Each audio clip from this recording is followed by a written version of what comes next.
So aloha everybody, Relina mai ki aloha kako. Welcome everybody and mahalo for taking the time to be here for this discussion, one that I am very excited to have and looking forward to seeing what can be built and grown through it. My name is Ilima Long and I'm Kanaka Maoli and I'm zooming in from Honolulu. I'm with the Honolulu branch of the Hui Aloha Aina, a Hawaiian political organization that was born in response to the overthrow of our government in 1893 by US Marines and Navy in conspiracy with white sugar barons in Hawaii. The purpose of Hui Aloha Aina that actually formed in 1893 was to restore our Queen Liliuokalani, and their focus shifted then to collecting the 40,000 signatures across the islands, which was nearly all persons in the islands at that time, in opposition to annexation to the United States. Hui Aloha Aina was reconstituted in 2015 by respected pro-independence, freedom-fighting elders across the islands. And our mission remains to promote and build power towards the deoccupation of our country and for a free and independent Hawaii and Pacific. This talk is in collaboration with the Red Nation and Red Media, which we're super excited about. And the Red Nation is a coalition of Native and non-Native activists and educators, students and community organizers advocating for Native liberation. Before we get to our discussion topic, we all want to bring everyone's attention to the violence that Israel is inflicting on Palestinians in Gaza, which is violence upon all Palestinians in the world. And the mainstream media is misframing this as some sort of balanced, justified conflict between Israel and jihadists. And this is a lie to cover for Israel's illegal occupation of Palestine and the ongoing besiegement of Gaza and the displacement of Palestinian people. And we are holding serious space for our Palestinian brothers and sisters, especially our fellow panelist here, Loubna Qutami, who is carrying the weight of what her people are going through right now like none of us are. Palestinians have our unwavering love and solidarity, and none of us will be free until Palestine is free. And honestly, it makes the timing of this discussion and the work that it aims to push energy towards all the more timely. So why are we here today? For the past decade, since the economic crash of 2008, we've seen a growing movement of US occupied territories and beyond, confronting the exploitations of capitalism. These movements have a longer genealogy. All of our movements have a longer genealogy than that, obviously, but there has been higher visibility and intensified organizing across a wider spectrum for the last decade. From Occupy Wall Street to Idle No More to Standing Rock and the numerous pipeline battles on Native lands that continue today, to the Mauna Kea standoffs and now the Red Hill confrontation, to the growing interest in organizing among the younger generations around socialism, and most recently to the resurgence of labor organizing as seen with Amazon and Starbucks and a number of very impressive teacher strikes, including wildcat strikes across the US. And last year we saw the hashtag Striketober go viral, which was a beautiful sight to see indeed. So today we're pulling some of these movements together, centering Indigenous liberation in our thinking and drawing upon the experience of our panelists, whose work includes Indigenous liberation work in organizing, union organizing, land defense, socialist education, international organizing, and community social justice organizing. The regional reach of the work of our panelists today is from the Philippines, across Oceania, to the west coast of Turtle Island, and across that continent and down to the global south. Joining us today, I can give everybody a little wave when I say your name, is Jollene Levid. Jollene is a regional organizer at United Teachers Los Angeles and was a coordinator of the 2019 UTLA strike of 33,000 educators. This is one of the awesome strikes I'm talking about. Read up on it, it's amazing. She's been a union organizer for the past 18 years in Los Angeles and for 2 short campaigns in the Philippines. She's a member of the anti-imperialist transnational feminist organization Affirm, currently serving on its international committee. Jollene is a social worker, mother, and bookworm. Yes, she is, with a relentless hope in the collective power of the women, the workers, and the people. Aloha, Jollene. We also have with us Nick Estes, who is Kul Wichasa, and an enrolled member of the Lower Brule Sioux tribe. He's the co-host of the Red Nation podcast, lead editor of Red Media, and this fall he'll be joining the American Indian Studies Department faculty at the University of Minnesota. Awesome. We also have Loubna Qutami, who is an assistant professor in the Department of Asian American Studies at the University of California, Los Angeles. So we have two LA sisters with us today. Awesome. Loubna's research examines transnational Palestinian youth movement after the 1993 Oslo Accords through the 2011 Arab uprisings. She's a co-founder of the Palestinian Youth Movement and the Palestinian Feminist Collective. And finally, we have joining us today, Brother Ray Catania, who is a longtime freedom fighter here in Hawaii. He has been on the ground, organizing, teaching, learning for many of our social justice issues, everything from workers' issues to land defense. Brother Ray has absolutely put his ass on the line many times, and he is a committed social justice community member. He has been coming and giving speeches and helping out with different sort of labor organizing events in Hawaii as of late. And therefore, there is a whole new young audience that is being exposed to Ray Catania, who are absolutely fired up every time he speaks. And we're honored to have you today with us, Ray. And Ray is going to be sharing a little bit about the Hilo Massacre, which I will get into in just a second. So with all of his collective experience in the room here and spanning the distance that it does, the topic of conversation today is still something that is challenging and something that we are all working through. Some of the overarching questions that we're bringing into focus today include: what is the power potential of bringing Indigenous national liberation movement together with working class movement? Why do we see these things as separate in the first place?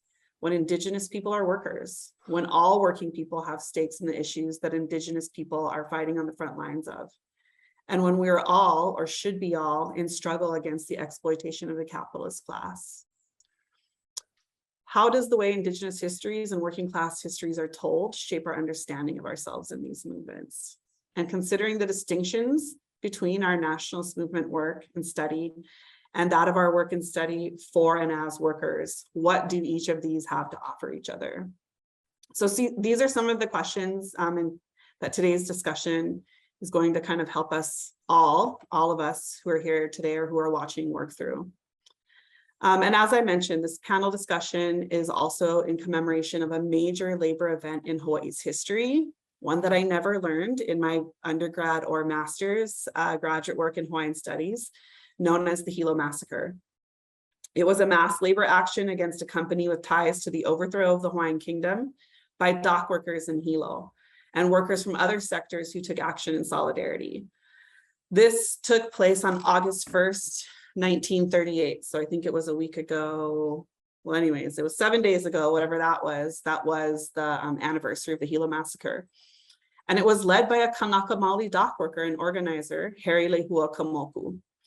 We'll kick off today's discussion with a telling of that story and some of its lessons by Ray Catania here.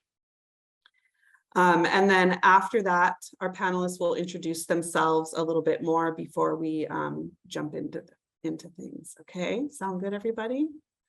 Okay, Brother Ray, are you ready? Yeah, I'm kind of ready. Okay, why don't you take it away from here and share a little bit about the I'd like to share this poster here. Can you guys see that? Can it be focused? Oh, there, bring it close to you. Yeah. Okay, bring it right close there. to me. Okay. Yeah. This is Makainana Power Worldwide. Unite and Ku'e, unite Lokahi, and resist in solidarity from Kauai with Aloha. And the bottom is an injury to one is an injury to all. And the reason why I'm bringing that up is because brother Harry Kamoku was the main guy who was able to organize the longshoremen, and in the 30s, and which opened up the door for labor organizing throughout Hawaii. And Harry's always been one of my inspirations. He was a Kanaka Maoli that understood uniting everyone across racial lines, across craft lines, bringing people from the community to support the workers, helping to set up women's auxiliaries to support strikers. So he was a real deal. The thing about Harry was that he became a merchant marine when he was 16, 17 years old. And that was the education of his life, because he got to go all over the world and see firsthand what the capitalist class was doing to the working people and to the indigenous of other lands. Anti-colonial battles, worker struggles. He learned about that kind of stuff. And also being on a merchant marine ship, there were a lot of discussions in those days where a lot of radicals, left-wing radicals who were merchant marines, and he was exposed to a lot of revolutionary thinking. There were IWW folks. In fact, that slogan, an injury to one is an injury to all, that came from the IWW, the Industrial Workers of the World. He was exposed to the different kinds of Marxists and socialists that were on board, and they got to go and support other struggles, get their bodies out there and march with others, And so he learned a lot of stuff. And in 1934, he was fortunate enough to go to San Francisco and participated in the ILWU labor school. And he participated in the general strike in San Francisco of 1934. And the reason why I mention this is because Ilima asked me, what are some of the lessons to be learned? And one of the lessons is to understand where your problem comes from, where it originates. And it came from capitalism. It came from imperialism. And Harry understood that. He understood that the reason why there is exploitation in this world today is because of the drive for profits. And he became a official labor organizer when he went to that school, and he came back and he helped to organize the Longshoremen's Union in Hilo, which was a forerunner of the ILWU later on in Hawaii and in Hilo. And now the name has changed to the International Longshore and Warehouse Union, because it was kind of gender oriented only to men at that time. So now it's called the ILWU, but it's the International Longshore and Warehouse Union. But Harry was able to do something that nobody was able to do. He was able to bring all the different gangs together: the Filipino gangs, the Chinese gang, the Japanese gangs, the Portuguese gangs, the Kanaka gangs, all together for a common cause. And what he would always say is that we are all brothers under the skin. In fact, he went to a Chamber of Commerce meeting just before they occupied Hilo, the Hilo Harbor, on the docks. And he went there and he confronted them. And he said, all you guys are concerned about is profit. All you're concerned about is making money. And apparently, the strike was on since February of that year, 1938. But on August the 1st, what they were going to do was stop the ship from coming in, which was owned by the Big Five corporations, the Hawaii Intersteamship Company, and that would be Alexander and Baldwin, American Factors, Theo H. Davies, Castle and Cook, the biggest five organizations, capitalist organizations in Hawaii, who were also operating in San Francisco and on the West Coast too, California, Washington, D.C. It was the same boss, same operation. But the thing is that the workers in Hawaii were getting paid less You know, they were getting paid colonial wages. And in fact, their wages were different from race to race. They wanted to do an end to that. They wanted to have parity with the West Coast, and they wanted everybody to get the same rates, you know, under a union contract. And it was going to be a closed shop. That means everybody that works on the docks are going to be members of a union, you know, because with the union is able to fight for everybody, fight for the things that we all need. So that was the mainline motivation. But Harry understood the conditions that existed. He knew that the only way that they're going to beat these guys is by using nonviolent civil disobedience. So he got over 200 people on the docks to block the SS from Waialeale from unloading, you know. And what happened was that there were police out there, you know, and they had some, within the police, I heard that there were some members even from the Chamber of Commerce, and the cops were using some of the same weapons that were used in Hanapepe in September 9, 1924, in that strike, in the Hanapepe massacre. Unfortunately, that battle was lost. It was organized only on racial grounds among Filipinos and Visayans in particular. But Harry understood that in order to win, we're going to have to go across the board. We're going to have to get everybody, you know. And so, you know, they stayed away from racial organizing. They were organizing by a class. And then they also got the International Boatmen's Union involved, and the Metal Trades Council. And they got women's auxiliaries. They got small store owners and small businesses supporting them.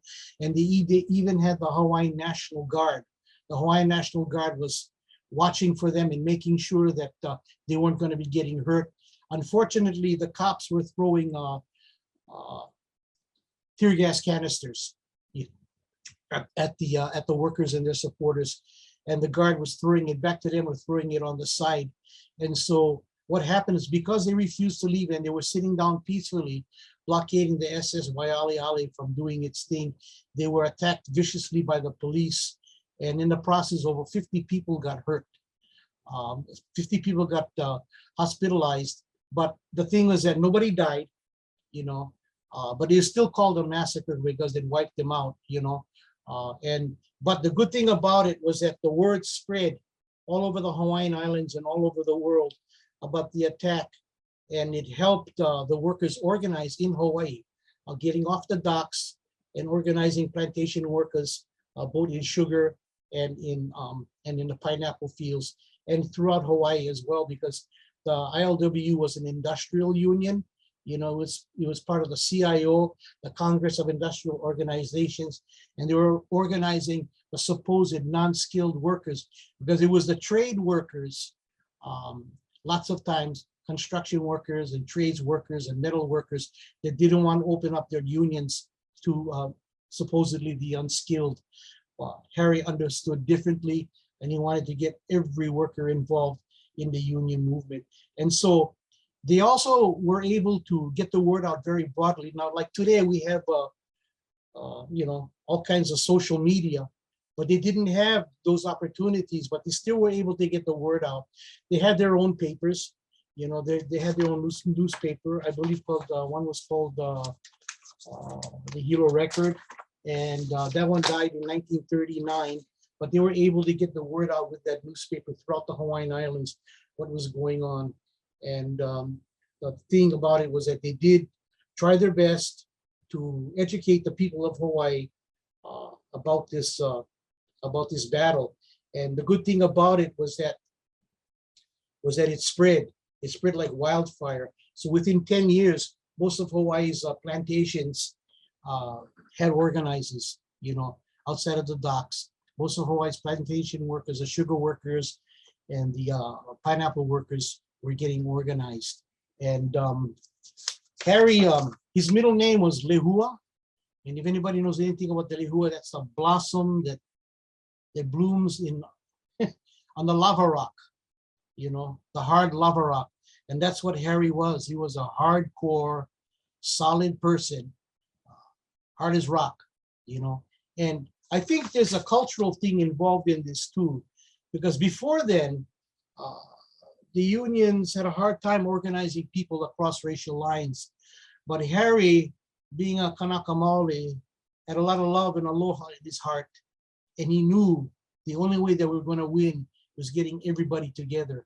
So he took the message very seriously that the ILWU had and other radicals had that taught him. And he made sure that he was going to be building a multiracial union, you know. And congratulations to ILW and Harry in those days, because they were able to do that. And so I think that's one of the main achievements, you know, particularly with the Hanapepe massacre. The workers weren't really organized. There was only a few plantations that they were organizing on, you know, on Kauai. They only had a few on the west side that were participating. And in the process, what happened was that they took a couple of the guys, a couple of the scabs who were Ilocano, because most of them were striking, were Visayan, and they took them in as hostages, which gave an excuse for the cops to move on in. And that's when the violence began. The workers, I believe, had weapons, but they had no ammunition. And most of the people that got shot in Hanapepe got shot in the heart, got shot in the head, got shot in the back. So shoot to kill. So there are 20 people that died altogether, and 4 of them were deputies. I believe at least 3 were Kanaka, and I think there was a Chinese person involved. But those of us that are doing study on this issue, the Hanapepe massacre, we don't blame average deputies, you know, because they were just doing their job. It was the kind of thing that if you don't listen to what the plantations got to say, you're going to lose your job, you're going to lose your house. So they were forced to participate. So there was 3 of them that died, and excuse me, 4. So there were 20 altogether. And so when they were buried in Hanapepe, they were buried in an unmarked grave, so nobody would know who they were. You know, and they tried to make the Filipino community feel very shame that they did the wrong thing, and it was not good to fight back. But by the time it happened in Hilo, I think the workers had learned their lessons and they were much more organized, and they're able to get the word out. And like I said, they went across racial lines, across craft lines, and they got women involved in as well. So what I did was, Ray, yes. No, I just want to thank you for that. I think it's so important to tell this story because Indigenous people were not written into the labor history of our areas oftentimes. And the other side of that is, again, as a Hawaiian Studies alumni, which love Hawaiian Studies, you know, changed my life, but Indigenous people, or for Kanaka at least, Kanaka Maoli, we as workers in our history has not emerged as a major theme in Hawaiian studies. I can't speak for all Indigenous studies, but that's been the case here. So these stories are really important to tell. And I mahalo you for sharing that with us today. Can you give us one last, you know, like what do you think is the big lesson that we should really take from that time and think more about centering in our work today? Anyway, I'm going to show this poster first before I get to that question. Let me see a poster that I did on Harry Kamoku. Pull it back towards you, I think, is what'll make it come into focus. So it's like the same as you. Shoots. Okay. There we go. There we go. You can find this online on Reddit. Oh, somebody yeah, I see that. I don't know who it is, but I also have it on Liverfest Hawaii. I did this poster of Harry and the Hilo Massacre, you know. And if somebody wants to get a copy, all you got to do is contact me, you know, at April 8, 1918. It's NINETEEN 18, numeral 18, and at gmail.com. My phone number is 631-674-48, and I can fix you up with a copy if you want to have one of these. 631-6748, area code 808. I think like one of the most endearing lessons is that he made it real clear who the enemy was. You know, it wasn't just capitalists who had bad techniques. You know, they didn't listen to the workers. They had bad organizing techniques or anything. No, it was the capitalist system. It was a system of profits and its drive for it. and how it would ruthlessly suppress workers in order to maintain their profit margin. So Harry really pointed that out, and he also pointed out, I think, as one of the main lessons is that you have to really have clear issues that you can organize people around, and the issues are really clear: parity with the West Coast, and making it a union shop. And I'm glad you mentioned that thing about there's not too many, not too much information about Kanaka leadership in the labor movement, but the great majority of Kanaka are working class people, the great majority. And I think, Kanaka, as well as the rest of the population here in the islands, got to learn about Harry, got to learn about what he has done. I mean, the guy who died when he was 52 years old, he was fairly young, but he had done a lot of work before he left us. And the thing is that he really focused on who was the enemy and how to fight them. And he knew it was across the board that you had to bring the workers together. And he believed in direct action, taking direct action, not just holding a sign. Like a lot of my, I've been in unions, all we do is we walk around a picket and we just hold signs and it don't mean nothing. Sometimes you got to put your body on the line and you got to stop their profit making. You got to it's not necessarily sabotage, but it could be called that. But to put a wrench, a wrench in their affairs. Harry understood that, yet because he was participating in 1934 in the general strike in San Francisco, and they knew they had to shut that whole city down in order to get recognized.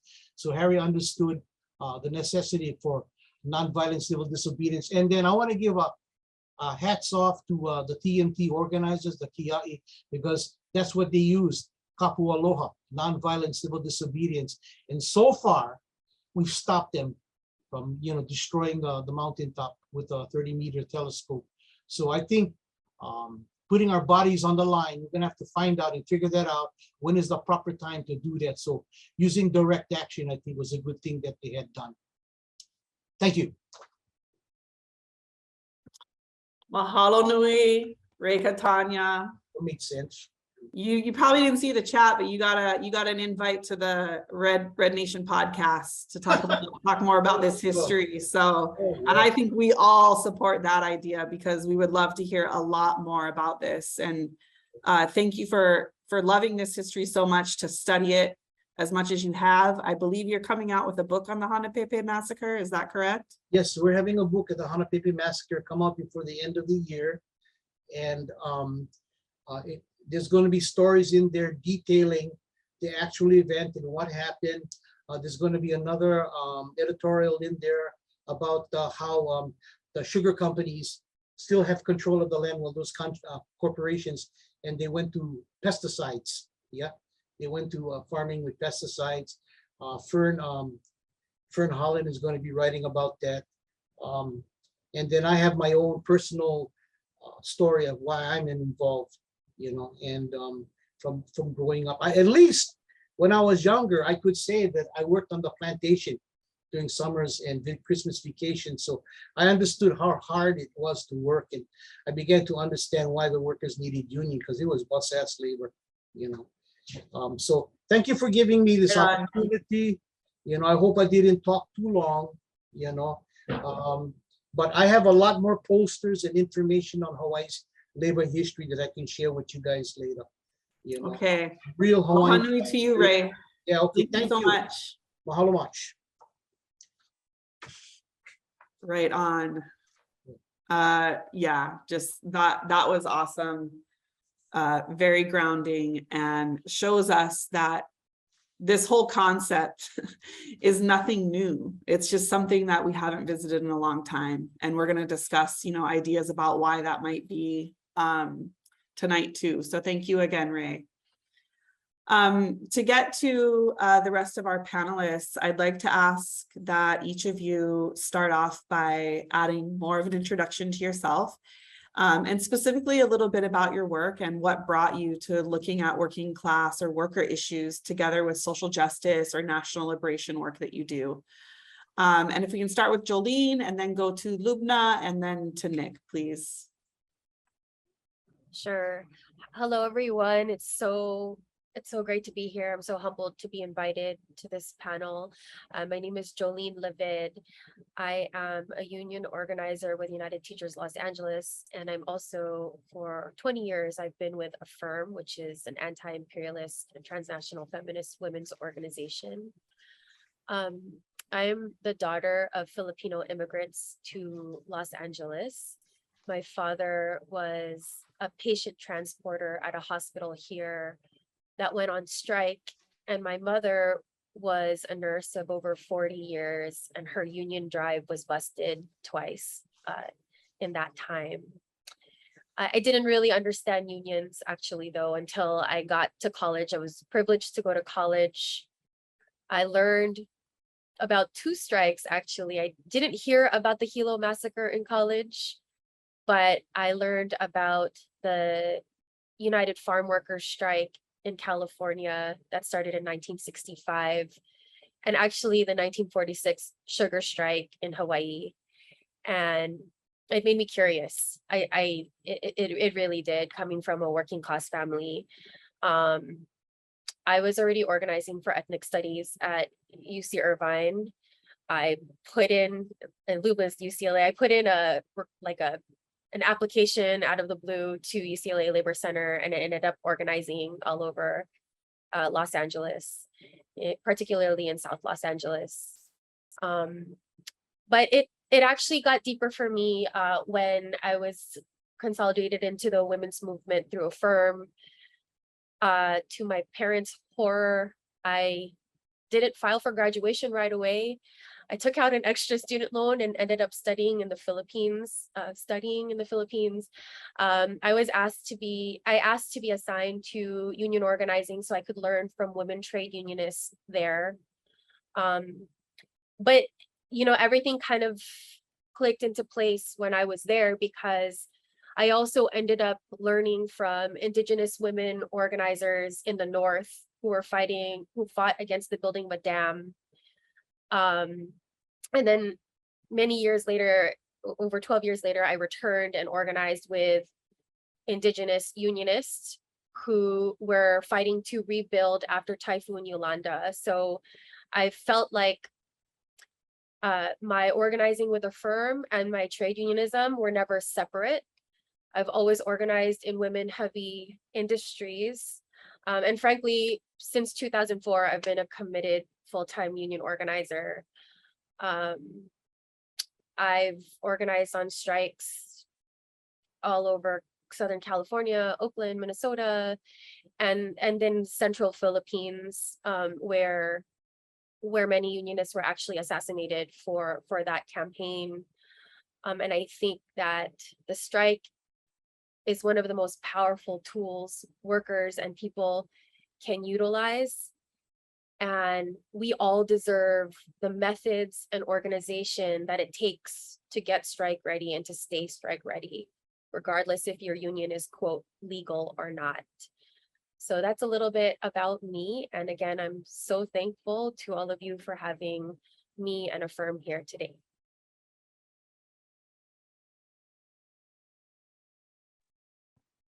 Thank you, Jollene. Nick? Amatakiapi, Nape Chuzapi, Chante Washte. I will just echo what Jollene had said. It's really wonderful to be here, and thanks, Brother Ray, for that wonderful background history. I learned a lot, and I've also learned a lot from working with Affirm and PYM, or Palestinian Youth Movement. So I just want to give a shout out to my co-panelists for all the work that they do in educating and organizing and mobilizing our people. I came to this kind of work in a sort of a roundabout way. I was born in Chamberlain, South Dakota. My mom was a teacher. My dad was an EMT, and I think that my first form of class consciousness, I guess, would be when my mom came into our car in the parking lot crying because she couldn't afford groceries, and the store refused to grant her any further credit because she had maxed out her credit. and one of the store workers had said to her, well, why don't you get your the fathers of your children to pay for your groceries? Meaning that my brother and I allegedly had, or apparently had, different fathers. He's more light complected or light complexion than I am. And the assumption was that, you know, one had an Indian dad and one had a white dad.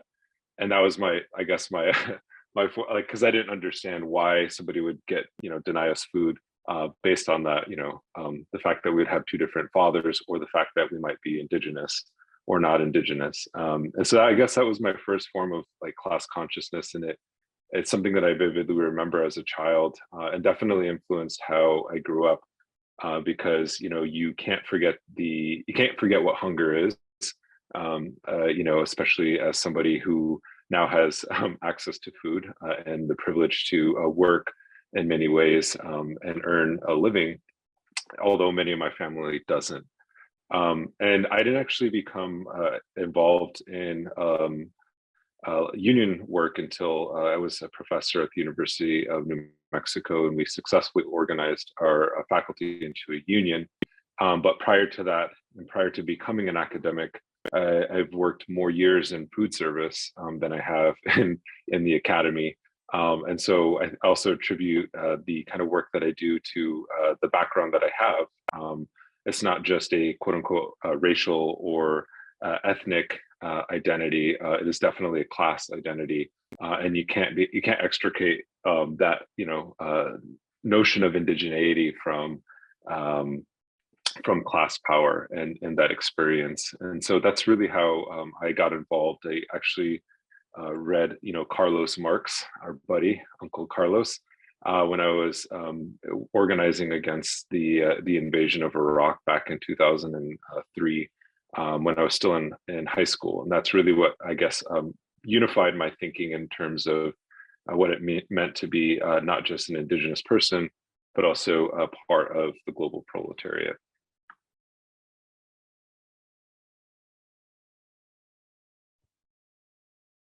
Thank you, Nick. Take it away, Sister Loubna. Thank you everyone for coming today. I want to just thank Ilima and everyone who's made this event possible. Thank you for the invitation. I'm coming to this discussion, like I think many of us here, with a heavy heart, and I want to acknowledge that as we're holding the history of the Hilo Massacre in our hearts today, we're also coming with the embodied pain of the present day catastrophes unfolding all around us. It was mentioned earlier, the present day catastrophe happening in Gaza the last few days has been really painful, with nearly 50 martyrs already and almost 400 people critically injured. The last few days have been a gross reminder of the ongoing Nakba, what Palestinians regard as the catastrophe that was inaugurated in 1948 with the birth of the Israeli state, as it was connected to or tethered to the death of Palestinian life and the theft of Palestinian land. But just as with every moment of heightened violence and devastation of Palestinian land and life, we also witness ongoing Palestinian resistance, the ongoing fight, the life and limb fight against catastrophe, for survival, for return to our lands, for sovereignty over our lands. And I mention this because I think that this is where I come from. I come from a duality of ongoing catastrophe and ongoing resistance. My grandparents were refugees displaced in May of 1948 from Jaffa as part of the expulsion that many other Palestinian families endured at that time, nearly 800,000 Palestinians. They were secondary refugees. I think that demonstrates that the Nakba was ongoing.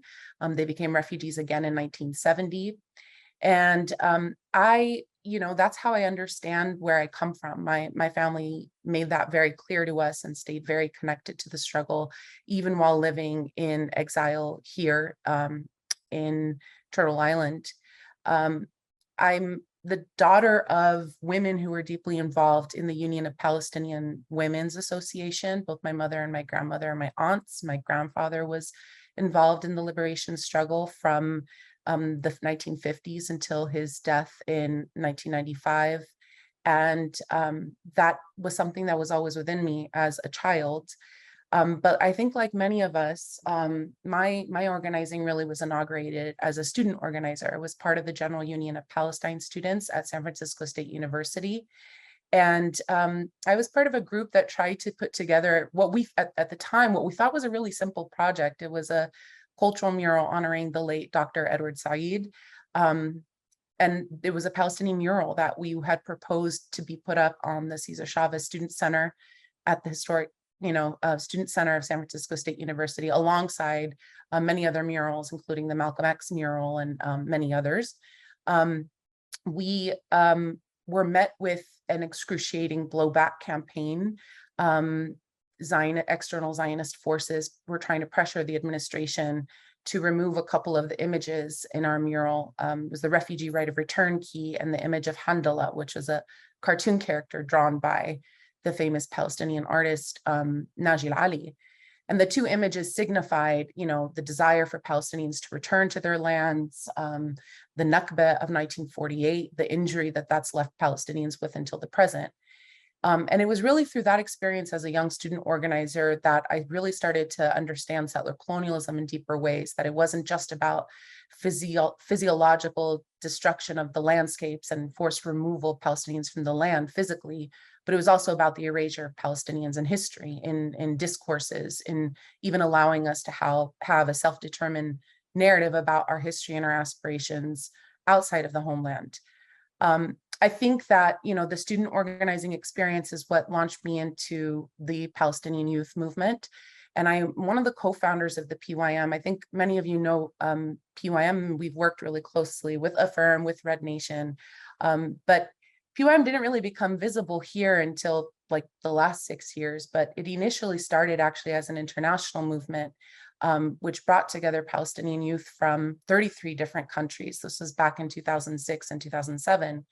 And at that time, because there were Palestinian youth from so many different backgrounds and so many different contexts, trying to figure out what our generational role was in the midst of kind of a impasse, right? The occupation was continuing. The war on Lebanon had just happened. This was 2006.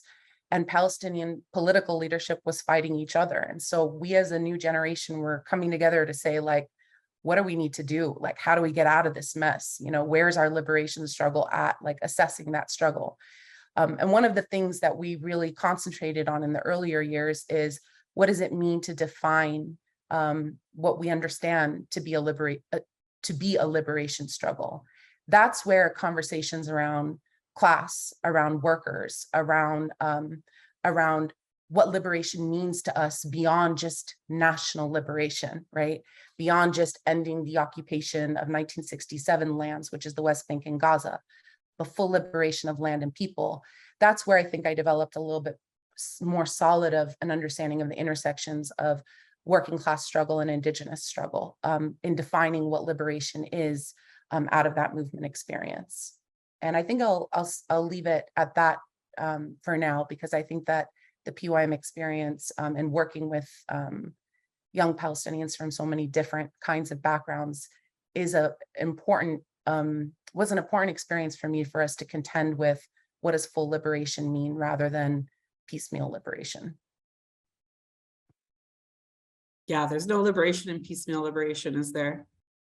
Thank you all for sharing. It's really interesting to hear, things like the first time I had sort of a class consciousness was, and to think about how that moment is so already inherent and part and parcel with how we think about ourselves as peoples belonging to nations or ethnicities, and sort of the socioeconomic place that we are in as oppressed peoples. And still yet somehow these things aren't just one and the same in our movements, right?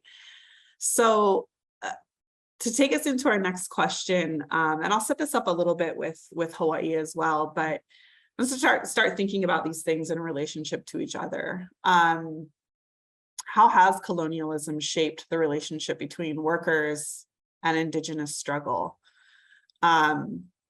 And then also, and you can kind of take whatever piece of this resonates, the most, but how do you think about these two forms of struggle in relationship to each other? and like, what are the implications for building power, and what is the evidence of that? So in terms of like how colonialism has shaped the relationship between workers and Indigenous struggle, I think about how did we get from what Ray talked about, where we, Harry Kamoku wasn't the only Native Hawaiian leader in those sort of glory days of working people's struggle in Hawaii and outside of Hawaii. But the US occupation of Hawaii has sort of been,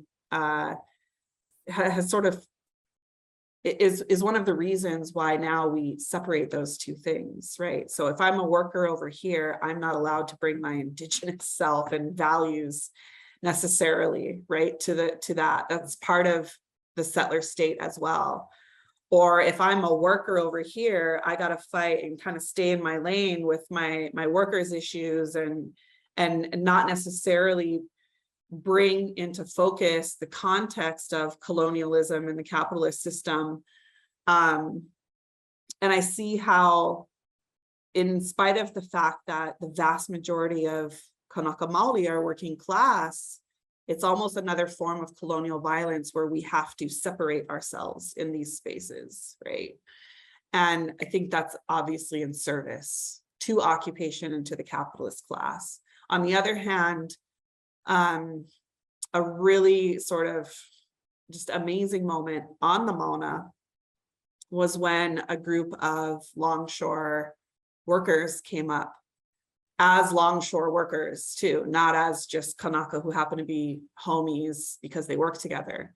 They came up as longshore workers, and they had pooled and done what, kind of the early day unionism did, sort of that mutual benefit. They had pooled resources and brought resources up to support the Kia'i, and that was amazing. And it wasn't necessarily a full frontal like worker confrontation with the state, but it was something that I had never seen before in Hawaiian movement spaces, and the majority of them were Kanaka Maoli. And so that moment is what really kind of got me thinking about these questions too. So that's just a little bit of framing from the Hawaii context. But again, how has colonialism shaped the relationship between workers and Indigenous struggle, and just how do we think about these things together? So Loubna, maybe we can start with you and then go to Nick and end with Jollene. Yeah, thank you so much for that. I mean, I think the questions that you're raising are so important, and I'm really looking forward to hearing from my co-panelist their takes on this. I want to just start off by saying that, it's so interesting because Palestinians have such a rich tradition in internationalist labor solidarity. Palestine, especially since the 60s, has been a part of so many different labor solidarity discussions and coalitions and events, and Palestinian trade unions, labor unions, worker unions have really been at the forefront of, making sure that the Palestinian liberation struggle is articulated as part of these broader internationalist connections against imperialism, against capitalism, and so forth. But on the flip side, there's also a very kind of tense relationship that Palestinians hold to questions of labor. And I think part of this has to do really specifically with the Zionist settler colonial design in Palestine. On the one hand, Zionists claim, that the formation of their state, they claim that it was kind of originated through very socialist lenses, right? Like the model of the co-ops that we see all around the world today, and the kibbutzim, right? This idea of work the land, be one with the land, right? That kind of socialist utopia that Zionists presented their project with, even as it was a settler colonial project, kind of made some murky waters in terms of how Palestinians contend with framing the Palestinian struggle through labor or working class struggle, or socialist or Marxist or class-based struggle. And then on the flip side, some of the most left Israeli unions, labor unions, are at the end of the day have been historically still Zionists, had very strong belief in a Jewish only state, and a strong endorsement of the settler colonial project. So there's that element. The second thing is that there's a question of how labor is factored into the Zionist settler colonial design. So even before the 1948 Nakba, when the Israeli state was formed and the Palestinian expulsion took place, Zionists had been settling the land for decades before that, preparing for, the moment of that right moment of conquest, the 48 moment. And one of the first policies that they had implemented early on was an understanding that in order to prepare for, the establishment of a settler state, they needed to prepare themselves to replace Palestinian presence. So one of the first policies that rolled out was actually the acquisition of Palestinian lands, but then also the annihilation of Palestinian labor. So this resulted in 1936 to 1939, which is the same period as the Hilo Massacre, actually, in one of something called the Arab Revolt, right? The Palestinians revolted the first 6 months of 1936. Palestinians went on a full boycott, on a worker strike, because they were protesting what they understood was Palestinian labor alienation policies, right? So these new Jewish Zionist landlords that were accumulating these lands were refusing to hire Palestinian workers. And they understood that the annihilation of Palestinian labor was part and parcel of preparing to dispose of Palestinians through the act of conquest. So the revolt of 1936 to 1939 is kind of, I think of it as like the first major organized BDS effort, boycott, divestment, and sanctions, right? Where workers are saying, okay, well, you can't completely do away with us, but we have control and power and possession over our own labor. And then as we proceed through the 48 Nakba up until 67, what was very clear is that the Israeli state actually continued that policy of trying not to be reliant on Palestinian labor, trying to dispose of and dispossess Palestinian labor. That definitely changed in 1967 when Israel annexed both the West Bank and Gaza Strip and placed it under a military occupation. And what we started to see at that moment was a lot of incorporation of Palestinian labor. Of course, it was exploited labor. Of course, it was like long hours, low pay, Palestinian labor in that moment. But one of the things that ended up happening is that by 1987, when Palestinians launched the first intifada, or the first major uprisings, what we talk about the first intifada as is like a national unified expression of resistance to colonization. It certainly was that, but what really inaugurated the first intifada was the role of workers, right? Workers were rising up against the increased costs to bread and cost of living and the very low wages, the horrible conditions that they were working in, the long hours, the sometimes not being paid. And so there was a revolt that happened in that moment. That is a major form of power, right? A worker revolt, union revolt, unions calling for worker revolt, right? And strikes that really destabilized the Israeli state. I won't go too deeply into the period that follows, but the gains that are acquired in the first intifada period were really sabotaged in the early 1990s through the peace process. We could talk a little bit more about what that meant. But one of the things that became very clear is that the Israeli model shifted once again to try to lessen the number of Palestinian workers that the Israeli state was reliant on. And I think that part of the reason that that took place was because they understood the power and capacity of worker revolt. They understood that not just because of them having experienced it during the first intifada, but for example, what they had been witnessing in South Africa. A big part of what was tearing down the apartheid regime in South Africa, okay, we can say there's these global BDS campaigns and there's cultural work and there's armed resistance and there's all these different things taking place at once. But a big part of it was the mass scale worker revolts that were taking place and that were making the apartheid regime ungovernable.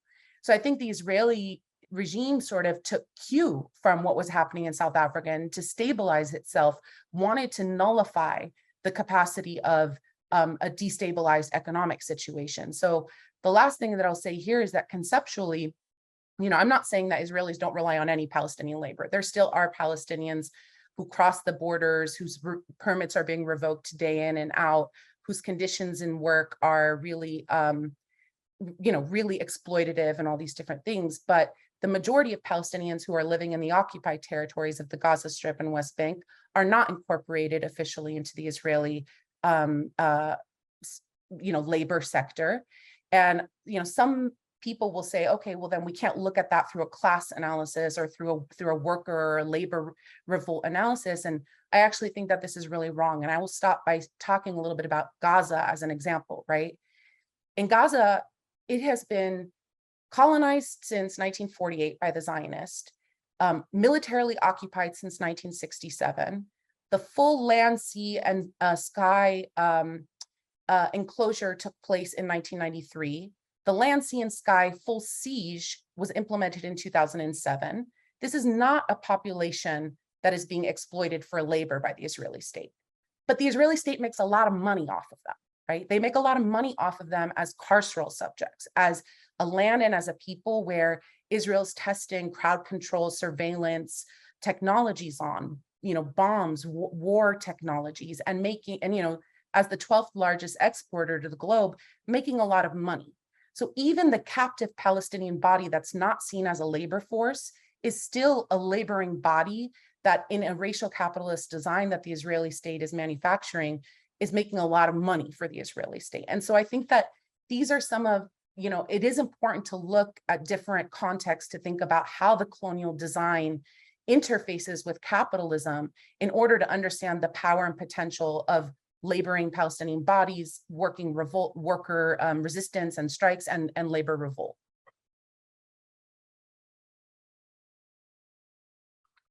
I think Loubna gave a really good kind of breakdown of this question, and I think of I'll start more in the present and kind of go back into the past and work my way forward to kind of answer this question. I think a perfect example of this, this kind of dichotomy, this false dichotomy between, let's say, organized labor and indigenous movements would be pipeline struggles.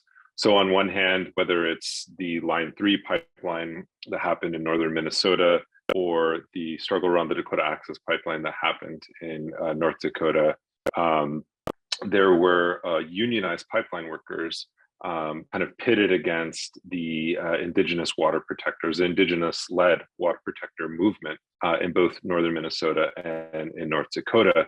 And this framing is, obviously problematic for a variety of reasons. On one hand, you have this kind of fetishization of the worker, specifically the oil and gas worker, and the kind of special interests of environmental groups, often framed as kind of like middle class interests or led by middle class NGOs and things of that nature. And they are directly targeting, working class jobs and working class people. The problem with that framing is that the API, the American Petroleum Institute, lies about its numbers. It says that it has like 2.5, it employs like 2.5 million workers in the oil and gas sector, when in fact, reports have actually found that it only employs about 541,000 workers in that sector. And the second is that it assumes that oil and gas, or like that working class interests, are fundamentally contrary to indigenous rights. And I guess as a kind of a critical reflection, because a lot of the kind of front pieces of indigenous-led movements tend to be NGOs, and they're not arising directly from, let's say, grassroots kind of struggles, or they're not organized like in the same way that unions are by membership. They tend to frame these issues as identity struggles, right? And a perfect example of that would be the cowboy and Indian, kind of alliance. And as useful as that is kind of like a slogan to kind of talk about the land rights of farmers and the land rights of indigenous people. It fundamentally frames two identities. One as an identity that just exists. The other one is an identity that quote unquote works, right? And works the land and produces value from the land. Whereas the other one is an impediment, right? And so it's not a perfect framing. And so I guess with that in mind, I'll try to answer that question. I'll try to kind of resolve that contradiction by going back in history a bit. And to do so, I want to talk about how the Lakota people, or the Oceti Sakowin, were first introduced to capitalism, or how capitalism and imperialism sort of penetrated our territories. And I'll be using kind of broad brushstrokes here. because we're going to be covering several centuries of history. The first entry of capitalism into our lands, what would be called "quote unquote" workers or European workers, was through the fur trade. And the fur trade directly not only targeted the kind of industry around trapping animals and the trade of furs, but it also specifically targeted Native women in Indigenous societies, and specifically the Ocheti Shalkomi society, because prior to colonization, Indigenous women held a lot of political authority. And so because these enterprises were primarily dominated by men, and they're highly militarized enterprises that went out into the so-called frontier space, they typically would traffic in the sale and trade of women. And that was a way to sort of undermine women's political and economic power within Indigenous nations. So that was kind of the beginning of that, because Indigenous women in many ways held kind of power over land. So if you're annihilating or usurping the power of half of a society, you're also going after half of their power. And this was directly targeted. And actually some of the first wars that we had with European settlers was over the question of how they treated Indigenous women specifically. And so you have the use of sexual terrorism and the resistance to that in our first kind of wars of resistance, specifically responding to how we understood the United States as an imperialist nation that not only is after our land, but is also about destroying our family structures and usurping the authority of Indigenous women. And this happened also in the course, it evolved into the course of food, the question of food and how we physically, biologically reproduced ourselves on the land. And that started by targeting a different relation, which was our relation to the so-called non-human world, the animal nations, such as the buffalo, of what we call Teoyate. And in destroying our food relation, it's not just targeting, trying to dispossess us of our land in sort of this, kind of cold calculation of just territorial dispossession, but actually trying to break the bonds of our relationships, starting with the kind of familial structure and how, the gender structured in our kind of social organization, and then going after our relations with our animal kin, right? By destroying our food source and literally annihilating it and forcing us into a state of dependency. So the initial wars that we fought against the United States government were over territory, but they were also over protecting, maintaining, furthering, and strengthening our relations with not only ourselves as human beings or Lakota people, but also the animals that lived on those territories. And this was actually written into our treaty rights. It's Article 11 of the Fort Laramie Treaty actually sets aside land for the Buffalo Nation. And so when the United States government began to annihilate our Buffalo Nation, they actually understood that by annihilating the Buffalo Nation, that they would be gaining access to that territory because we were no longer, quote unquote, using it. The same happened with Anishinaabe people, specifically the 1855 treaty. I believe it was with the Contemporary Reservation of White Earth, but that actually set aside protecting Manoman or wild rice. So in our treaties and even our relationships with the colonial government, we had advocated for non-humans in those relationships, and there was specific protections around that. So fast forward, the reservation period happened, which also sought to destroy our family structures by removing children from their families, but also creating what we now know as kind of strict gender roles through the creation of gender, essentially Western gender. And in fact, many Lakota elders, such as Lydia Whirlwind Soldier, Elizabeth Cookland, some of our matriarchs and in our community have talked about how colonization was presented as a way to save brown women or to save Lakota or Dakota women, but in fact lowered their station in life, because within white society, within white bourgeois colonizing society, women had no voting rights and a lower station in life. And so that was kind of part of this, what we would call maybe like a proletarianization process.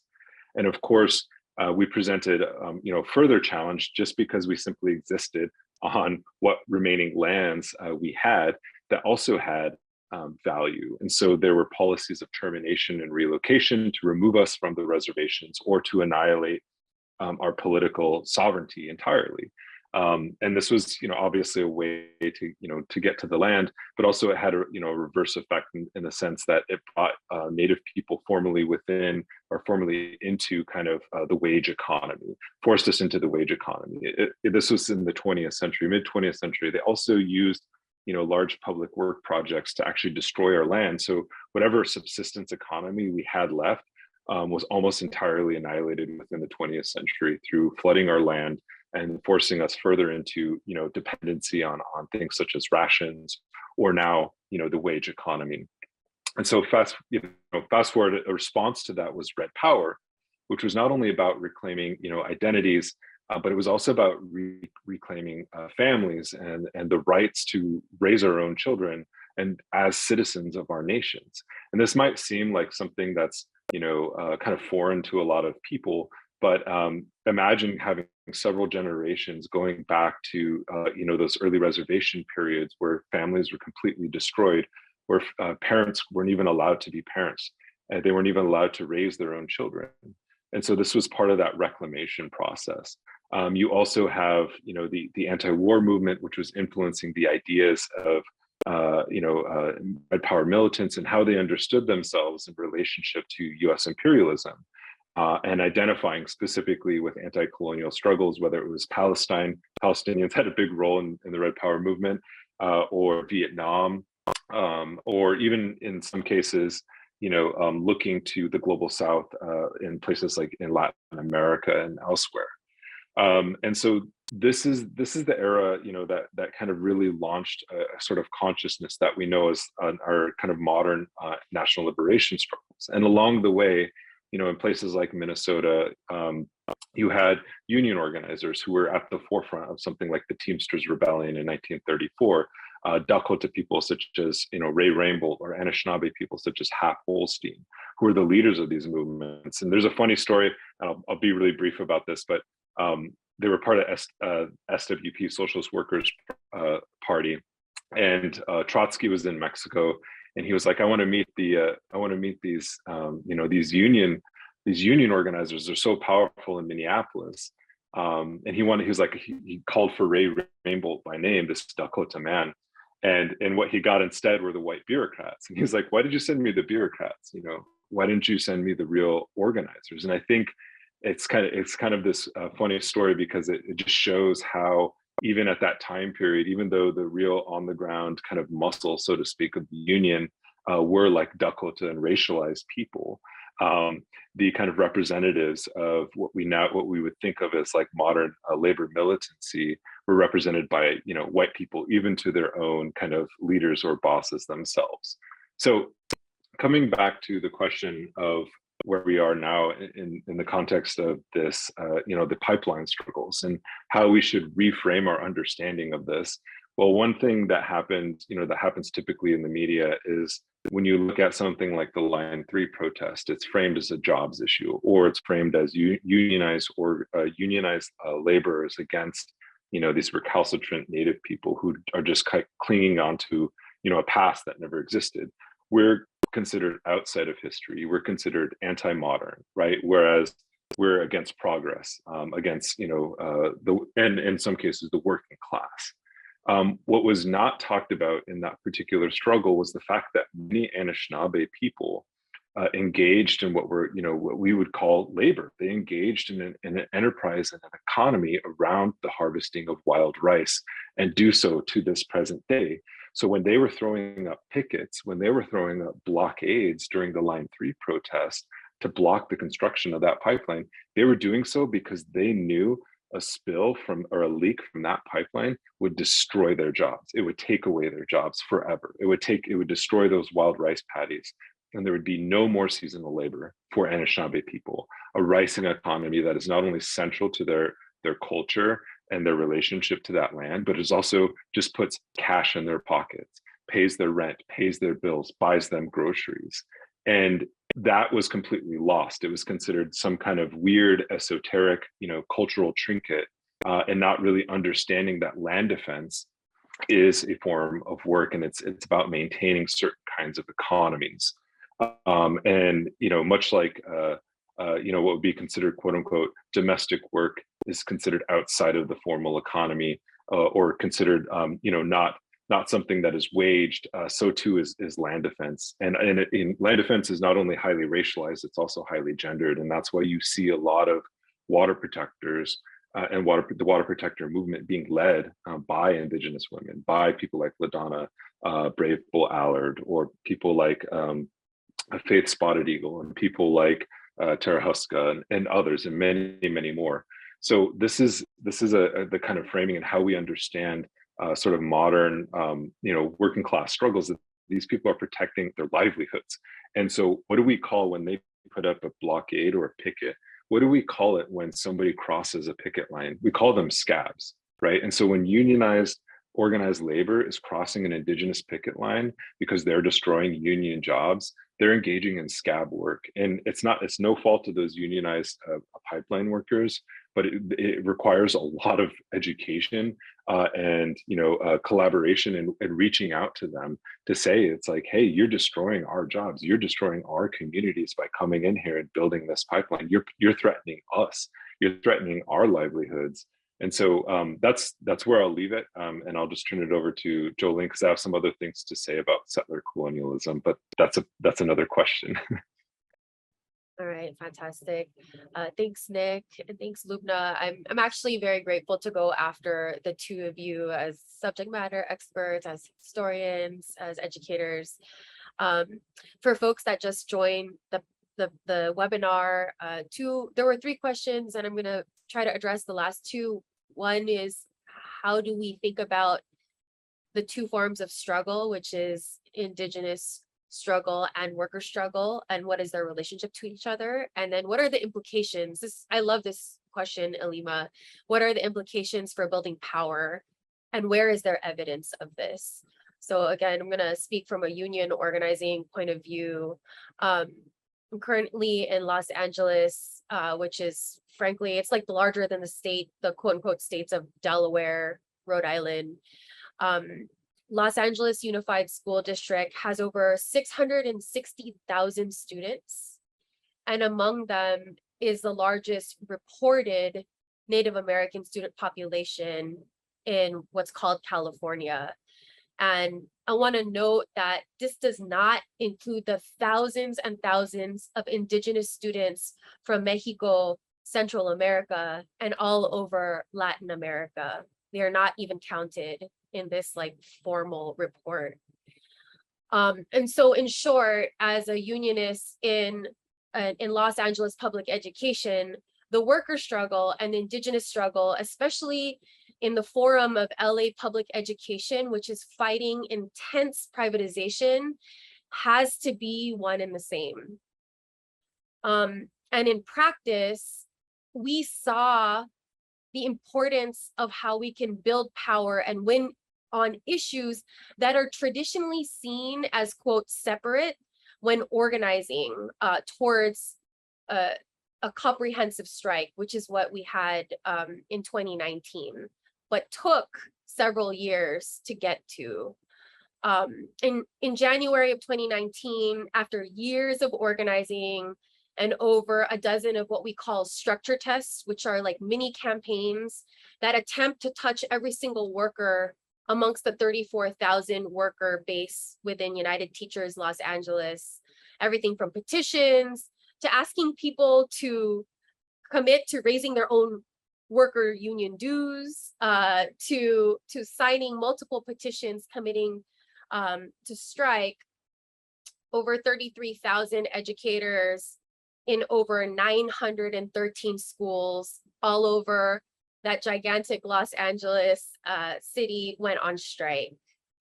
And the strike covered extremely diverse communities, right? From the largest Central American population in the so-called US, particularly Guatemalan, Salvi, here in what we call MacArthur Park, to the Chicano community in East Los. I'm Filipino, but I went to school on the east side.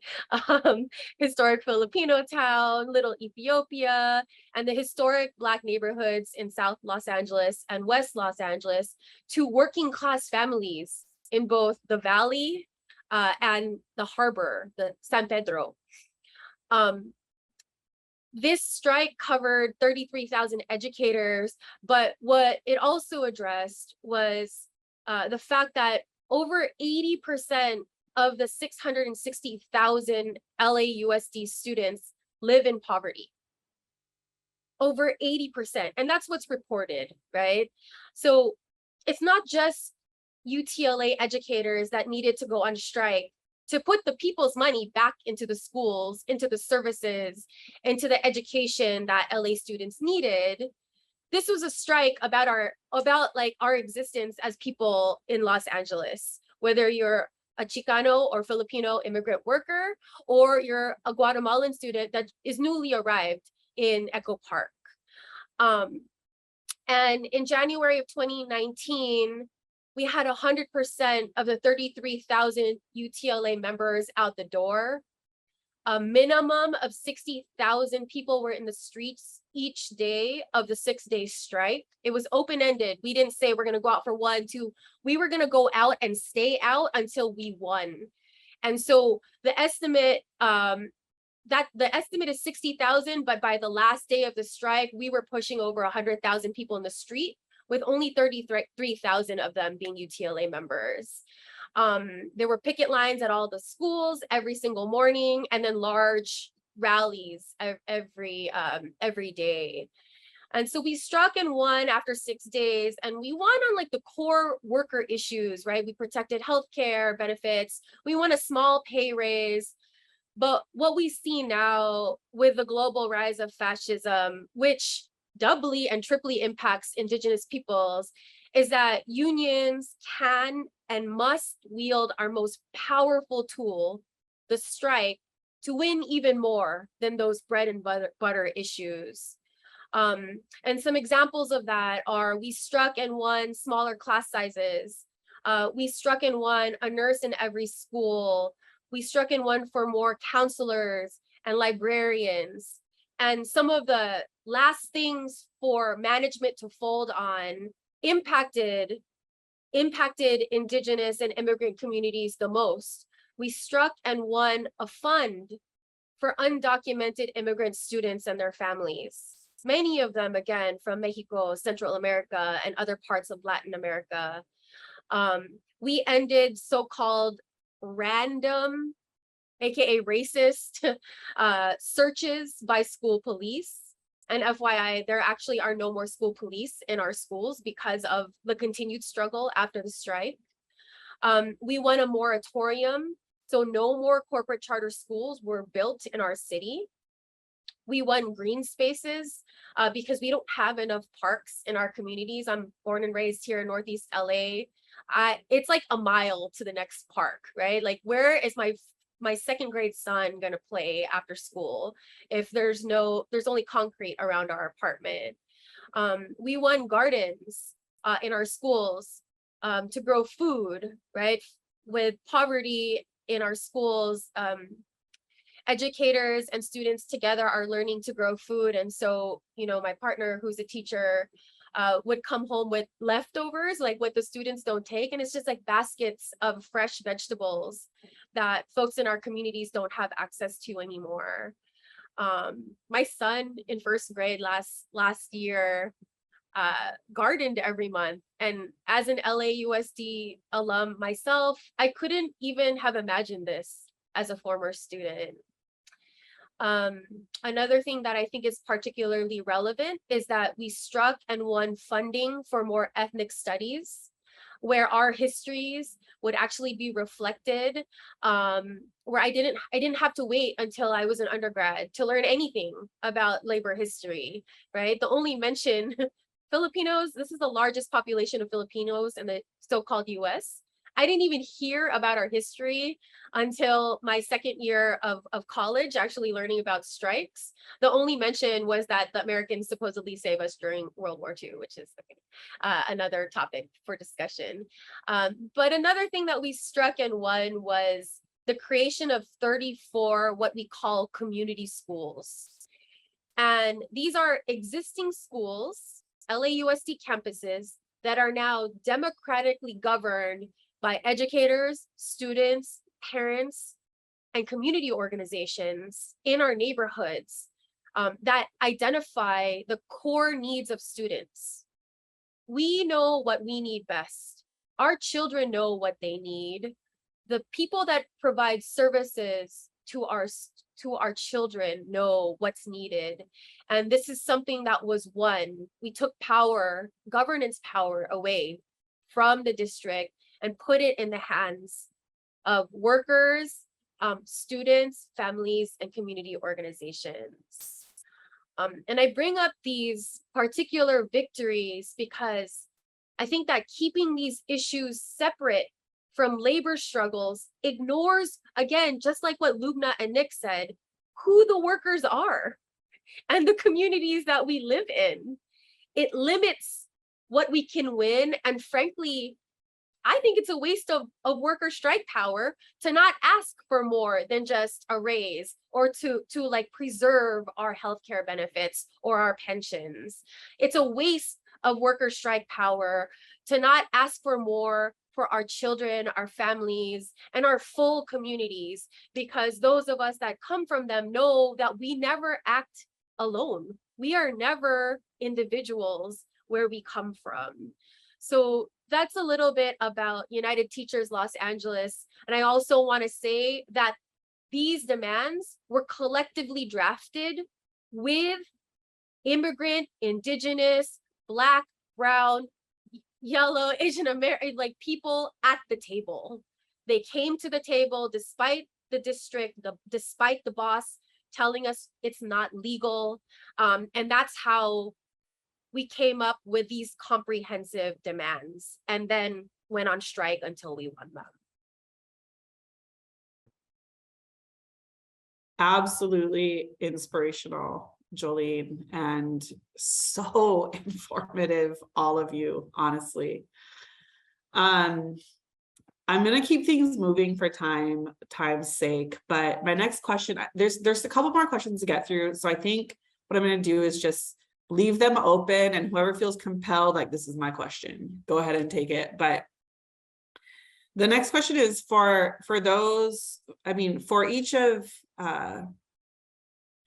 for whatever degree that each of you do work sort of at the intersection or crossroads of these movements, how have they come to like inform the other?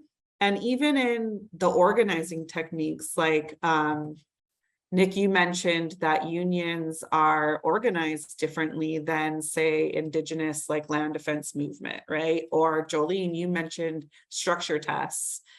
In even just in the organizing, or in sort of the theoretical, like the frameworks that ground these things.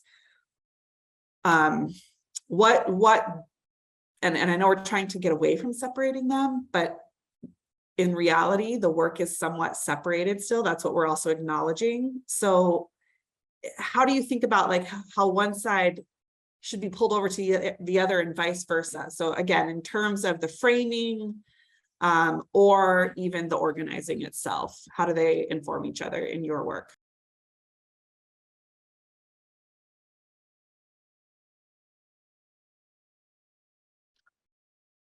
I can start. I think I'd like to talk a little bit about one particular union campaign that I think reflects kind of the shared lessons to both sides. You know, I was part of the UAW 2865 campaign to adopt a full referendum for boycott, divestment, and sanctions against Israel back in 2014. This UAW 2865 is the labor union that represented at that time about 14,000 University of California teaching assistants and readers.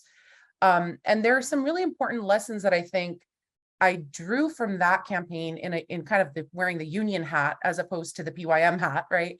That lent itself to PYM and vice versa. On the one hand, you know, a lot of the folks that I was working with during that campaign, we were really starting to think of how do we interpret the 2006 call from Palestine, the call for global solidarity for adopting BDS campaigns. How do we interpret it through a labor perspective, right? Like we hear about the history of Palestinian labor unions and their solidarity, you know, whether it's the internationalist history, but how do we interpret the BDS call, which a lot of people had been describing through a very rights-based kind of neoliberal design, but how do we interpret it through a labor perspective? And it wasn't so difficult to do because 2014 was also the year that the ILWU did the Block the Boat campaigns in Northern California, and UAW was also really starting to do a lot more political education work on the question of Palestine within the union. But one thing that we started to realize is that based on what I had spoken about earlier, right, which is the limited capacity of Palestinians on the ground to organize, you know, organized labor revolt, right? Because, for example, in South Africa, Black South Africans were 90% of the labor force, right? And so they could revolt against the apartheid regime. In Palestine, that is not the amount of people. Palestinians are not the majority of the labor force, right? So we started to interpret what does it mean for us as a union to really withdraw our labor? How do we interpret the boycott, not just as let's get our university to issue some symbolic divestment vote like that never gets passed, but how do we actually withdraw our labor, right? In the context of Palestinians on the ground not being able to. And so we started to really think about how to design that campaign in 2014. But what became clear early on is that it actually goes back, Ilima, to what you spoke about in the beginning, the 2011 moment, right? So even though the BDS campaign in 2014 followed the attack on Gaza, and that was the right time to launch it, the only way that it was made possible was the changes that had been happening in the UAW in 2011 during the Occupy Wall Street moment, right? Because in that moment, the UAW had undergone major transformations in its structure in terms of understanding what a labor union is. It's not just about increased wages, but what's the role of workers on global struggles, on Indigenous struggles, on anti-racist struggles, on anti-sexist struggles, right?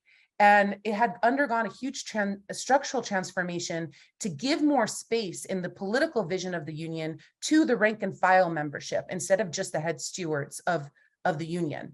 And those changes that had happened between 2011 and 2014 is the reason why rank and file members were able to participate in getting the union's leadership to support the BDS referendum in 2014, because there was a democratization process that had been happening that was really important, right? And it goes back to what Jollene talked about, which is like, who are the workers? What causes do they represent? How does it represent things beyond just what, you know, historically unions have called the bread and butter issues, right? The second thing that was really important and specific to UAW 2865, granted that they probably don't really totally represent all of the workers of the US because it's still the University of California, you know, but they really started to think about their specific personality, their specific characterizations of being students, teachers, and workers. There's a specific positionality of the UAW rank and file members because they were all three. And so there were these interpretations of like the slogans of educate, agitate, organize, and really starting to think about how do we position ourselves in the teaching world? How do we position ourselves in the student world in terms of agitation on university campus, and in the organizing world as workers, and trying to channel those three things together to really create a more transformative change. This is the reason why the BDS campaign that came out of UAW in 2014 wasn't just a symbolic resolution that was passed. It went to a full vote. And that full vote for the whole membership is the reason why the union actually had the largest amount of people ever vote on any of its referendums in history. It was one of the most popular votes that happened. And it won by a landslide with over 70% of the union members who were casting their votes voting for divestment, and over 65% pledging to personally, academically boycott.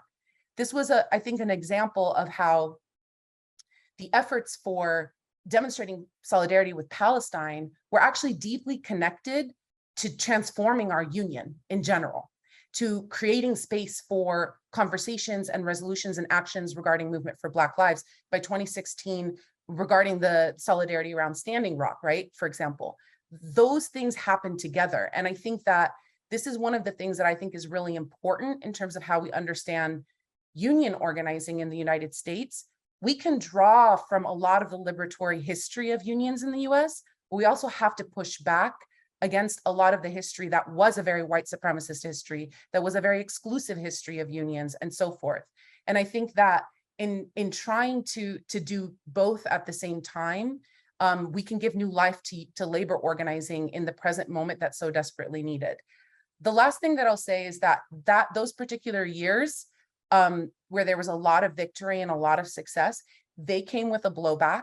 The UAW International nullified the 2865's vote, and there was tons of money and resources and time poured into reversing the revolutionary changes that were happening within the union. So much to the point where by 2018, all of the head stewards were almost the bread and butter slate UAW leadership, right? That did not want to talk about anti-oppression, did not want to talk about social justice, racial justice, indigenous sovereignty, global solidarity with Palestine. And it was that leadership that signed the agreement with the University of California that the UCSC student workers in 2020 broke with the wildcat strike for cost of living adjustment. This is what I say this because with these advances in labor organizing, there's always blowbacks, right? There's always people that want, as we spoke about earlier, to make our struggles for justice piecemeal. Let's talk about increased wages for workers, but don't talk about racial justice, right? And I think that this is some of the lessons that I really learned from the UAW experience, which is, it's not just that solidarity is transactional or symbolic or comes only purely out of principles. It actually is also like the way in which we win. It's the way in which we move, right? Yeah, that's amazing. And I really want to hear more of the details someday on another call about that organizing that took place in your local. And I think that you bring to light, Loubna, this is the fight within unionism that is going to be growing because all of these other social justice movements are growing. And that fight is the fight that needs to be had. So it's the blowback, yeah, it's not something that we desire, but it's better than stagnation and no conversation and no struggle within labor around these issues. Did anybody else want to respond as well? Okay, yeah, right on, Jollene. I did, and I appreciate Loubna actually talking about the internal struggle inside unions. I wanted to share that, you know, I was actually organized into the women's movement first, the Philippine women's movement first. So I've been in that for 20 years and then a union organizer for 18. But I've always seen them as intertwined. And I wanted to share a quick story that in 2002, I was an undergrad and I went to my first Affirm study group. And our founding chairperson, who is a former political prisoner named Ninochka Rosca, she held up a marker and she's like, "Who of you is Jollene?" And I was like, "Oh, me." And then she said, "I want you to come up here and in one sentence, I want you to summarize the book, Marxism and the Oppression of Women." And to this day, I'm like still horrified. I got it wrong. I just want to let you all know I got it incorrectly. But the sentence she was looking for from that text was, quote, "All women are housewives." And as a student, I carried that with me because when I entered my first labor job in that summer, actually, we see how this is reflected in the formal economy, right? This is the reason why educators are paid less. It's the reason why healthcare workers are paid less, because this is seen as women's work. And so in my last 18 years as a union organizer, I have always very purposefully chosen to be full-time union organizer and women dominant industries, particularly healthcare, nurses, and now educators, teachers. And I've chosen these because I see, how do I say this? I see how without women workers, those industries would collapse, and how instead, when you look at it and center the women worker, it means that if we can actually consolidate that labor power, we can actually take power using those industries. I think that other than healthcare and education, logistics is extremely important. So like for example, I volunteer on the weekends and help with Amazon Labor Union, right? Because these are the industries that have the power to directly threaten capitalist power in this so-called country. And I believe that if we build power there, we're able to shut down business and frankly, society, if women workers and all workers don't get the justice that we deserve. So that's one thing. I also want to say that, and I feel like I'm in good company with this. People might call us foolish, but I still believe and love the people. So I organize in unions that don't function off of a militant minority. And what I mean by that, and I brought up structure tests earlier, is that I will talk to the anti-union racist person in a certain sector of the Valley to ask them and move them to strike. And that strike would include a demand for an undocumented immigrant student fund.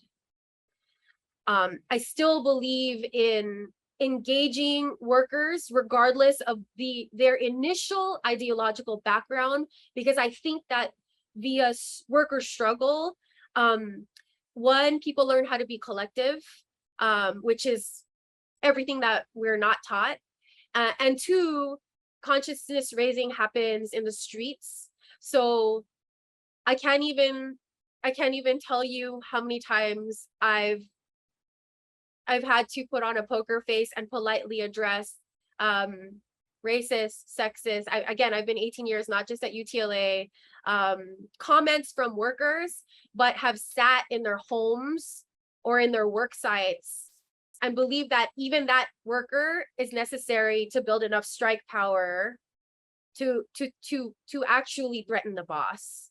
And there's a lot of different unions with a lot of different models. A lot of unions will encourage militant minorities actions, but I actually don't think that those are transformative in the long run. So it took us 5 years to get strike ready and to get all 33,000 educators in the street.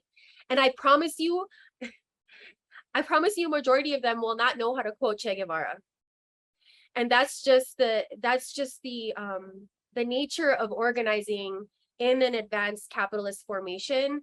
But again, I feel like I'm in good company, so I say this without sounding corny, that I still believe in the revolutionary potential of every single worker if we engage in political education and in collective action. So that's a little bit, I think, of how I was trained as an affirm woman, kind of merges with my trade unionism, and I'm deeply informed by the women's movement, as well as other unionists that have been training in this model for decades, like Jane McAlevey, like our organizing director, Brian McNamara. So that's me. Awesome. Nick, did you want to speak to this one, or? Yeah, just briefly, and I'm glad Jollene brought that up, because my only experience is getting people to sign union cards in my profession, which is the academy, which, believe it or not, is very reactionary, just like any workplace. I think there's this tendency to think that academics are all liberal or somehow all pro-union. But in my experience, that's not the case. And that was something I actually learned from campaigning with my work with the Red Nation, is that you have to talk to people you know, when you're like knocking on their door or talking to them on the street, you have to talk to people and convince them within a short amount of time, you know, that like that what you're doing is in their interest. And actually, it's a lot of the times it's not really talking, it's listening, because you find out that this person who might be reactionary actually hates the boss too. So it's about finding that common ground. And you know, it's also just really funny sometimes walking into an office or somebody, like catching them before they're going to their car, and they're like, who's this Indigenous man, like what does he want from me? They're like, hey, I have a union card. You want to sign it? So it's always, it's a good experience, and I highly recommend, you know, like what Jollene said, to take it to heart, because there is a revolutionary potential in every worker, no matter what race or whoever they are, background. And I think that, you know, we all like secretly, you know, hate our bosses. It's just about how do we make that a public reality. Some secretly, some not secretly. Yes. Okay, I'm going to try and merge the last two questions together somehow, because we are sort of pushing up against our time. So again, this will just kind of be open-ended, and maybe this is an opportunity for you all to give closing thoughts. And actually, I would love, Ray, when the three panelists here kind of respond to this last piece, if you could just close us out with some response to the overall discussion today. So I'll just put out the two questions, and you can kind of take what you want. But one was, you know, just sort of from your experience, like, so to the now, right now, what do you think are the conditions that keep these two things separate in the communities that we organize in? And do you have some thoughts on work that needs to be done to sort of bring these things together? And then the other one I just wanted to throw out there for anyone is, in Hawaii, for sure, there is, and I feel like I see it across, you know, US occupied territories. There is a renewed interest in Indigenous struggle, Black struggle, immigrant struggle, and working class struggle amongst sort of the younger generations. And so what is advice for them to sort of walk through the door? And I would say especially sort of the working class piece, that is, in my experience, the least clear of how to be, I guess, because of the way that labor is sort of organized somehow. Sometimes that's the least clear on how to support and how to get involved in. So yeah, kind of wrapping up with, again, what keeps these things separate right now in your experience and in our interactions with our communities? How do we start to overcome that? And then what's our advice to young folks who are interested? I'll take the first question. I just want to make several points, because I think we kind of broached the question of settler colonialism specifically in the North American context, and I think that's one of the kind of the driving wedges, or one of the biggest wedges between Indigenous movements and, you know, what would be considered the working class struggle, because it's meant to be that way. You know, people, you know, the settler colonialism's primary goal is to eliminate us as Indigenous people. You know, the way we are racialized within this society is through our disappearance.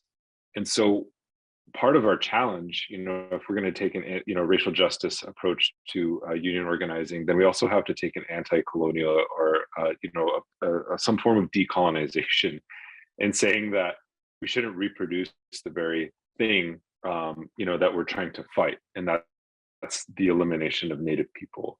And that doesn't mean putting, you know, Native people on corporate boards or whatever. It means that we, to adequately address the question of settler colonialism, we have to understand that this is in the best interest of all workers, and that this is one of the primary kind of dividing ideologies amongst white workers and, you know, Black workers and Native workers. and immigrant workers, that somehow assimilating into a system, that's premised on the genocide of our people is somehow beneficial, and that to challenge that is somehow going to, create workers' animosity. And so we can't talk about the question of colonialism. We can't talk about the question of genocide. But I would say that, in fact, it actually holds back the working class struggle for a variety of reasons. One is we can look at history. In 1980, there was the Black Hills Alliance, which was organized not only by Indigenous people, ranchers and farmers, but also unions. The brief history of unions that existed in South Dakota, there was actually gold miners who were working in the mines of our sacred Black Hills, literally extracting and destroying our hills, that understood that they were being exploited by the same bosses that were exploiting our land and wanting to increase extractive industries within the Black Hills region. And so they understood that the primary weapon against the bosses in this moment in time to protect miners' health and safety was actually treaty rights, because it circumvented the authority of the industry to essentially exploit labor and exploit the land. And so that was a really unique, there was a really unique kind of moment in time. And in fact, we did defeat the bosses. We evicted coal, we evicted uranium mining for a time being from the sacred Black Hills, which benefited everyone. And so this idea that somehow the Indigenous struggle is just about Indian problems kind of forgets that, we all share this planet, we all share this land together. It's incumbent upon everyone to protect it. And that's why I think something like an identity of the water protector is so important, because it's grounded in Indigenous values, but it's also universal. And this really became apparent to me when I spoke with some of the nurses, union nurses who came to Standing Rock, who worked in the medic tents, who donated their time. It was a transformative and revolutionary experience for them, because I think they think of us as kind of like outside of history, or somehow not modern. That's no fault of their own. But only through, they could have read a million books, they could have read my book, they could have read whoever's book, but it's only through that collective experience of the blockade of being on the front lines of organizing and struggle that you actually learn how to work collectively. And I think that's the lesson here that we need to take away, that class is fundamentally about power, right? When you have these reactionaries, even some who are claiming to be part of the union movement, or even leftists, saying, things like, quote unquote, trans ideology or racial justice or wokeness is somehow against the working class, I want to ask them, how is it that a worker who can't find a proper bathroom to go into, not a working class struggle, how is it that workers who are paid lower wages because of their so-called citizenship status, not a working class struggle? How is it that the workers themselves who build collective power, how is it that we are in a really dire situation in our planet, but yet we don't have collective control over our lives, destinies, food, and water, right? And so if somebody wants to say that like being a water protector is just an identitarian issue, then I ask you to go without drinking water for a week, see what happens, to your body. And I think finally, just to kind of wrap this up, I just want to say that, the kind of one of the most revolutionary working class movements in this hemisphere came out of the Bolivian struggle. And when Indigenous trade unionists, cocaleros, people who worked with the land, organized and fought, not only did they organize and fight to win workers' power, they also have fought to win workers' representation and political power within their own government. And one of the first things that they did once they got power, they began to codify and to protect Indigenous rights. And they also made those rights universal, meaning that the defense of land and water was actually beneficial not only to Indigenous people, but to all people. And that's where you get things such as the rights of nature movement, This isn't a Sierra Club, program or campaign. This came from working class struggles. And this whole idea that environmentalism is only for, white suburbanites completely ignores the origins of environmental justice frameworks, eco-socialism, the idea of Pachamama, or the idea that, the earth itself has rights, and that fundamentally, if we protect those rights, we're also protecting the rights and the livelihoods of human beings and workers themselves. But that only happens not by crying on the shoulder of the boss, not by crying on the shoulder of the man who stole your land, but only happens when we begin to talk to each other as workers and identify as a class and gain a class consciousness, to overthrow and to challenge, the bosses that currently exist. And that only happens by talking to each other and building real power from the bottom up.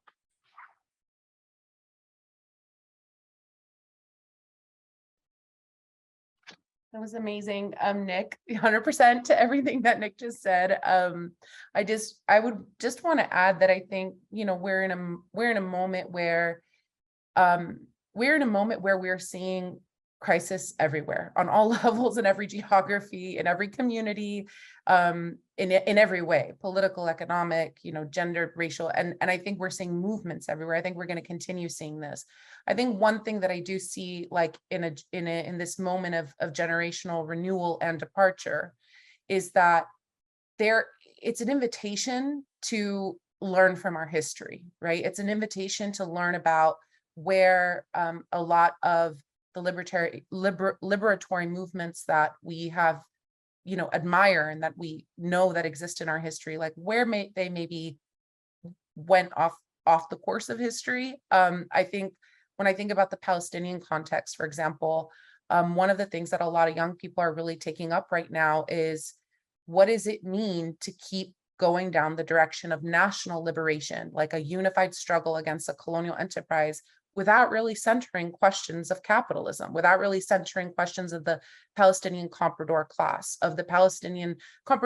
who behind closed doors got us to the peace process and established this moment of racial capitalism that we're living in our homeland, and the fragmentation that we're living in that moment, right? So I think that this is a moment where a lot of young people are revisiting, how do we interrogate the sort of nationalist or anti-colonial approaches or indigenous approaches that don't account for the question of land and capital and capitalism.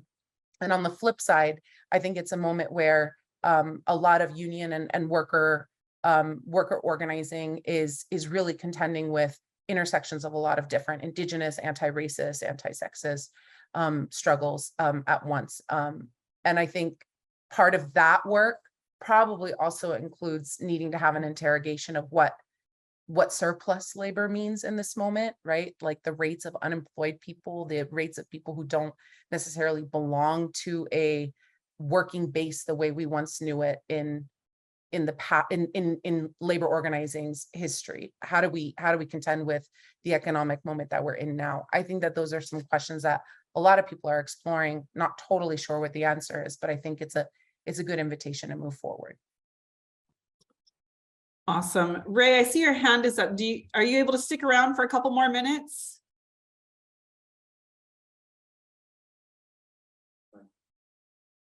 There you go. Yeah, I wanted to ask a question of Loubna. What kind of has there been any alliances that the trade union movement among Israelis, have they been supportive in any way? Have they come out and supported you folks in any way against the bombings, against the taking of more land, the settlements? Are there any forces within the Israeli working class that you guys have been able to unite with and that understand your struggle? I have to humbly admit that I'm really not a labor organizing expert, either in my organizing or in like my studies.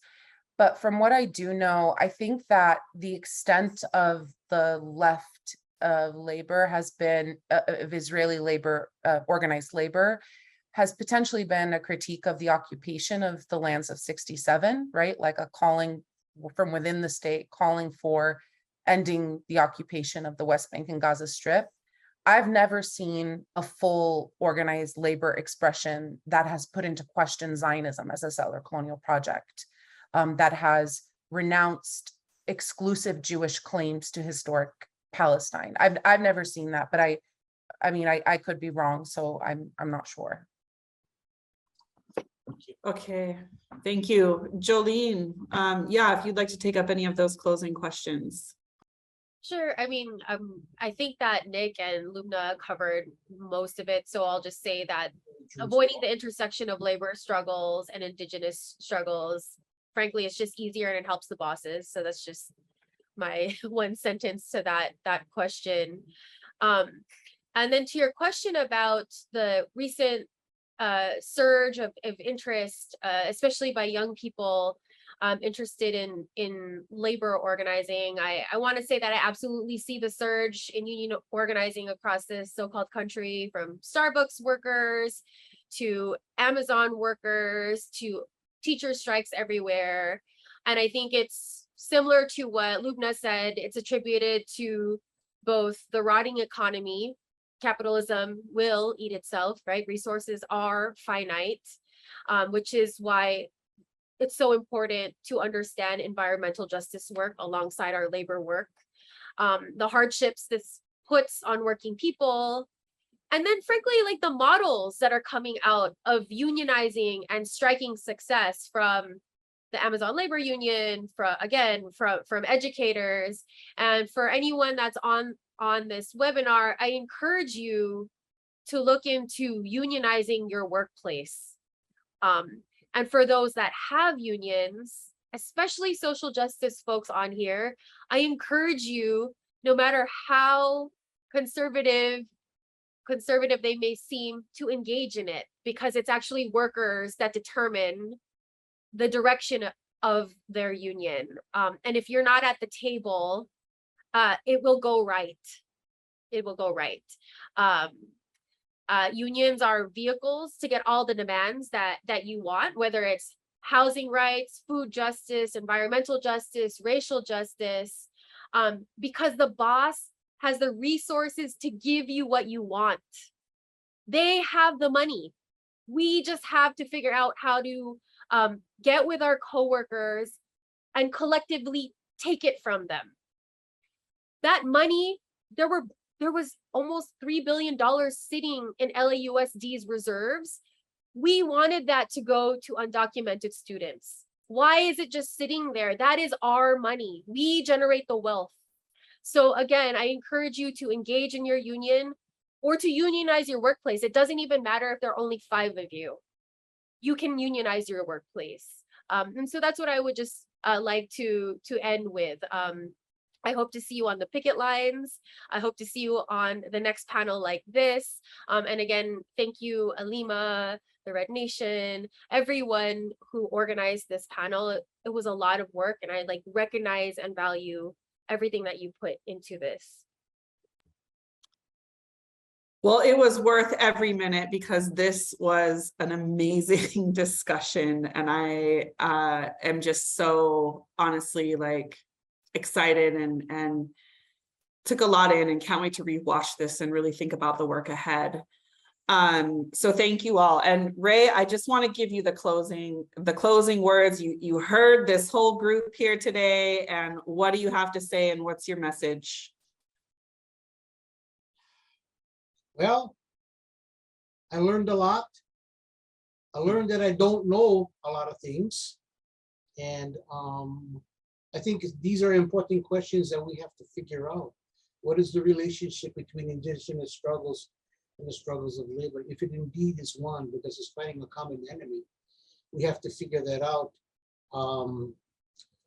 I think in Hawaii, the labor unions have done a fantastic job of not talking about Indigenous struggles and not talking about colonialism, and I really think it's horrible. People don't understand it. They just think it's a question of jobs, say like with the TMT, or when I was trying to, my friends and I were trying to occupy the a bike path that was going to be built on Heiau in Wailua. We ran into a lot of that, a lot of things about jobs, you know, but it's more than just that. And I think those of us that are involved in labor somehow have to make it available so we can get a discussion going about the importance of Indigenous issues to labor, and vice versa. You know, that the Indigenous movements understand the cause of labor. Like, for example, I know that we have Hawaiian Land Trusts, you know, and organizations that are supporting, say, like the building of charter schools, public charter schools. But the workers in those schools are UPW members. We got to make sure that they don't lose their jobs. And if there are any charter schools, we got to make sure that they can join unions, you know, and, you know, a simple thing like that. But I think the labor movement has done, the modern labor movement in Hawaii has done a fantastic job of not recognizing the truth, you know, the truth about imperialism and how this society was formed in Hawaii. It's merely more than just wages and working conditions, you know. There are some really deep-seated concerns that the Indigenous folks have. And I think labor has to listen and take into consideration of that. Like, for example, the Hawaii Workers Center had a May Day March, you know, and in the May Day March, we had some real good presentations done by Filipino workers, by Kanaka workers, you know, and what do you call that now, workers from the Marshall Islands, all these groups, Indigenous groups and so-called minorities, their voices have got to be heard, you know, not just the so-called middle-class workers. So I think it's an important job that we have to get fight for the workers on the bottom, the workers that need it the most, and we have to educate the people of Hawaii, the working class as a whole, as to the importance of Indigenous struggles, Indigenous issues like TNT. I'm really serious about that one. Thank you. Thank you. Yeah. I don't know if it makes sense, you know. But No, great. Thank you again, Ray, for being here today and for that early remembrance or earlier on in the program. And we look forward to following up. And again, mahalo nui to our panelists, spanning 6 hours of time right now. I really appreciate your time. I really appreciate this conversation. And to everybody who has attended this, we did record this. It will be posted and made available shortly, and it will also be in podcast form very shortly through. And mahalo to the Red Nation for collaborating with Hui Alohaina on this and providing all this tech support as well. And power to the people, free Palestine, free Hawaii, and mahalo nui. Solidarity and love and aloha to each of you. Ahui ho.